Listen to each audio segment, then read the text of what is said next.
Assalamualaikum warahmatullahi wabarakatuh. Salam sejahtera untuk kita semuanya. Halo, apa kabar? Semoga kita semuanya selalu dalam lindungan Tuhan Yang Maha Esa dan sehat selalu. Nah, berjumpa lagi di Hanifah Kurniasih Channel. Pada kesempatan ini, Ibu akan menjelaskan materi tentang hewan vertebrata dan avertebrata. Nah, ini adalah materi kelas 5. Nah, Ibu nanti akan menjelaskan materi ini tentang organ pernafasan hewan vertebrata dan avertebrata. Dicermati ya nak ya. Sebelum lanjut video ini, jangan lupa di like, komen, dan subscribe tentunya. Nah, mari kita berdoa terlebih dahulu sebelum kita memulai pembelajaran. Berdoa dipersilahkan. Berdoa selesai. Ya, kita langsung menuju ke materi. Fokus dan perhatikan penjelasan dari Bu Nia. Oke, langsung saja tentang hewan vertebrata dan avertebrata. Nah, apa sih hewan vertebrata dan avertebrata itu? Ya, nak, hewan vertebrata, Ibu ambil kata kuncinya saja ya. Hewan vertebrata itu adalah hewan yang memiliki tulang belakang. Ingat, yang memiliki tulang belakang. Sedangkan hewan avertebrata adalah hewan yang tidak memiliki tulang belakang. Ingat, tidak memiliki tulang belakang. Hewan avertebrata ini juga biasa disebut atau ada beberapa buku yang menyebutnya hewan invertebrata. Invertebrata. Jadi jangan bingung ya nak ya, kalau ada dua istilah berbeda, itu artinya sama. Avertebrata dan invertebrata itu adalah hewan yang tidak memiliki tulang belakang. Nah, dari pengertian ini kita sudah bisa membedakan ya, yang mana hewan vertebrata dan mana hewan avertebrata. Langsung saja selanjutnya, jenis-jenis hewan yang tergolong ke dalam hewan vertebrata. Apa saja sih? Nah, sebelumnya coba kalian cermati lingkungan kalian. Hewan vertebrata tadi kalian sudah paham ya, yang memiliki tulang belakang. Coba kalian amati hewan yang ada di lingkungan kalian yang memiliki tulang belakang. Apa itu ayam? Apakah itu sapi? Apakah itu capung, lalat, begitu ya? Nah, kalian bisa cermati. Nah, jenis-jenis hewan vertebrata, supaya lebih mudah, Ibu singkat menjadi param. P, A, R, A, dan M. Param. Mulai dari P. P ini adalah golongan Pisces. Nah, ada yang membacanya Pisces, Pisces, atau dalam bahasa Inggris Pisces. Wah, keren ya. Kalian mau pakai yang istilah mana? Bebas. Intinya, Pisces atau Pisces ini itu adalah golongan ikan. Nah, ikan, kalian pasti tentu tahu ya, ikan atau bahkan ada yang memelihara, itu masuk ke dalam vertebrata golongan Pisces atau ikan. Yang kedua, A. Param. Yang kedua ya, yaitu amfibi. Nah, apa sih hewan amfibi itu? Hewan amfibi adalah hewan yang hidup di dua alam atau dua tempat hidup, yaitu di darat dan di air. Jadi, hewan amfibi ini adalah hewan yang bisa hidup di darat dan di air. Coba kalian cari, hewan apakah itu? Ya, betul sekali. Katak atau kodok ya. Nah, katak itu adalah golongan hewan amfibi.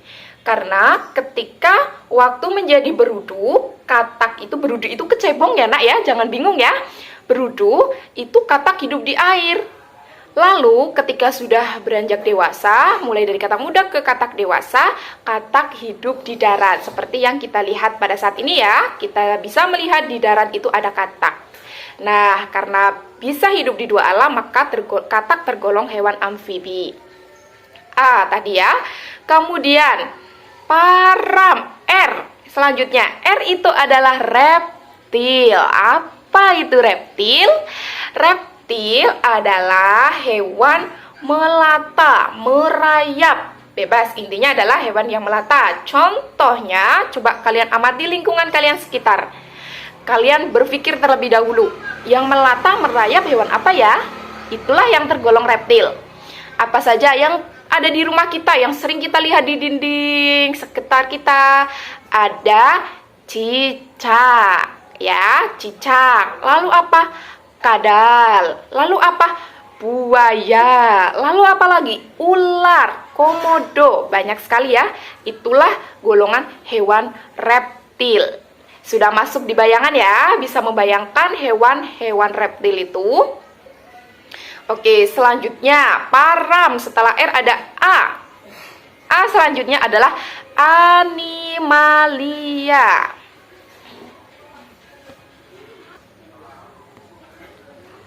A selanjutnya adalah aves. Apa itu aves? Nah, aves itu ternyata golongan burung, nak. Aves itu burung. Nah, jadi tahu ya.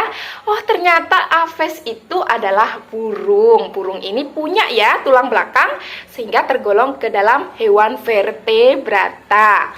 Nah, aves atau burung ini sering kalian jumpai. Jadi jangan bingung, aves itu apa? Oh, burung. Banyak sekali jenisnya ya. Semua burung itu tergolong ke dalam aves. Kemudian setelah aves, A, param. Terakhir adalah M. Apa itu M? Selanjutnya adalah mamalia. Mamalia asal kata dari mamai. Mamai itu adalah kelenjar susu, berarti hewan-hewan yang menyusui. Lah, kalian pasti sudah tahu nih hewan apa saja yang menyusui. Yaitu di sekitar kalian ada sapi. Lalu ada kambing, lalu ada kelinci, ya. Itulah hewan-hewan disebut hewan mamalia. Ada orang hutan, kerbau, harimau, itu adalah golongan hewan mamalia. Begitu ya, nak ya. Nah, itulah jenis-jenis hewan vertebrata. Kemudian kita lanjut, yaitu golongan hewan avertebrata. Nah, sebaliknya dari vertebrata kita ke avertebrata. A, tidak. Vertebrata, avertebrata tidak memiliki tulang belakang. Apa saja jenis hewannya? Mari kita lihat. Ini dia.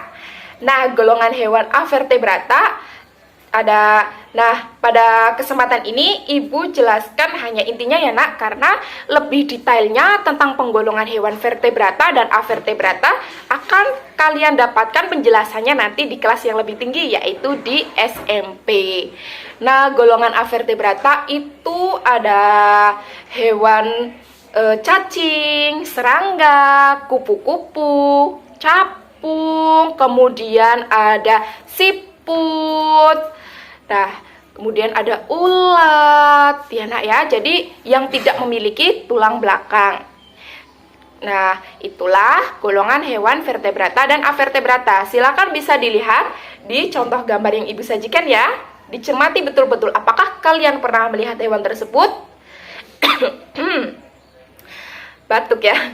Kalau kalian pernah, kalian bisa menggolongkan, oh ini golongan vertebrata atau golongan avertebrata. Oke, sudah jelas ya apa itu hewan vertebrata dan avertebrata dan apa saja jenis hewannya? Setelah itu, mari kita bahas tentang organ pernafasan hewan vertebrata dan hewan avertebrata. Nah, hewan vertebrata dan avertebrata tentu memiliki organ pernafasan yang berbeda. Mengapa demikian? Tentunya salah satu penyebabnya adalah menyesuaikan dengan tempat hidupnya. Begitu ya, nak ya? Oke, kita langsung mulai dari hewan vertebrata. Mulai dari vertebrata yang pertama, yaitu Pisces atau Pisces. Tadi ya, terserah kalian mau bacanya yang bagaimana, tapi biasanya banyak yang bilangnya itu Pisces ya. Nah, Pisces ini atau golongan ikan, kalian sambil membayangkan di kepala kalian, ikan itu bernafas menggunakan insang, atau organ pernafasan ikan namanya adalah insang. Insang itu kalau kalian perhatikan, kalau kalian punya ikan atau menangkap ikan, kalian perhatikan di sebelah kanan dan kirinya ikan itu ada yang seperti membuka-buka gitu ya nak ya. Itu adalah letak insang, yaitu di sebelah sisi kanan dan sisi kiri. Nah, cara kerja insang ini adalah insang ini akan mengambil oksigen, mengikat oksigen dari air. Nah, kalian pernah lihat kan ketika ikan itu mulutnya itu mangap. Nah, seperti mengambil gelembung air, hop, hop, gitu ya. Nah, itu ikan itu sedang mengambil oksigen yang nanti oksigen dalam air itu diikat oleh insang. Begitu ya nak ya. Dan insang itu biasanya selalu terbuka, menutup. Gitu. Ingat ya nak, organ pernafasan ikan atau Pisces, bangsa Pisces atau ikan Pisces itu adalah insang. Sesuai tempat hidupnya, yaitu di air. Selanjutnya, setelah Pisces adalah amfibi. Nah, ini tadi sudah tahu ya, amfibi itu hidup di dua alam. Contohnya adalah katak.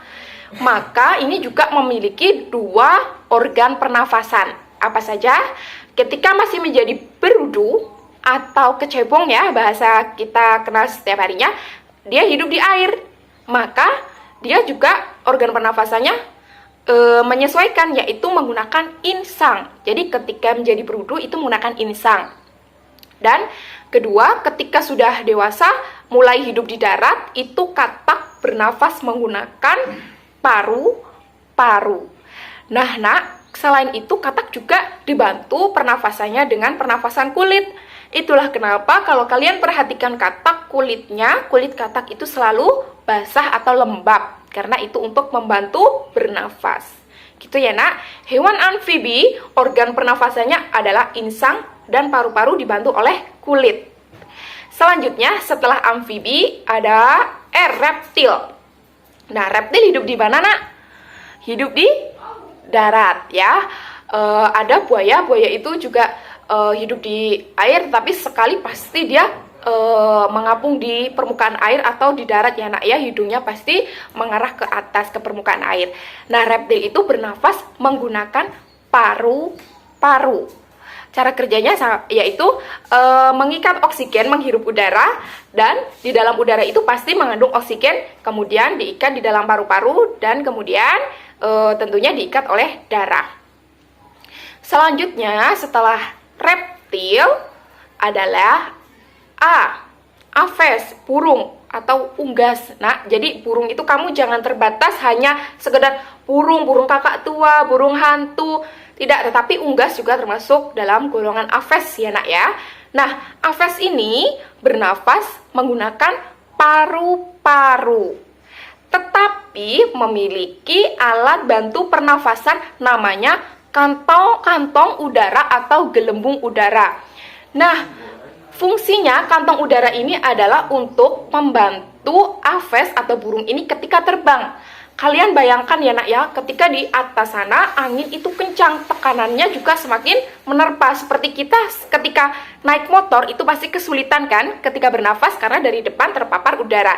Begitu juga dengan burung, ketika di udara mereka kesulitan bernafas, sehingga dibantu pernafasannya menggunakan kantong udara atau gelembung udara. Cara kerjanya adalah ketika masih berada di darat atau sebelum terbang, itu mengikat udara sebanyak-banyaknya, kemudian disimpan di dalam kantong udara, sehingga ketika terbang dan di sana tekanan udara atau kesulitan dalam mengambil udara, burung itu bisa menggunakan cadangan atau simpanan udara yang tersimpan di kantong udara untuk bernafas.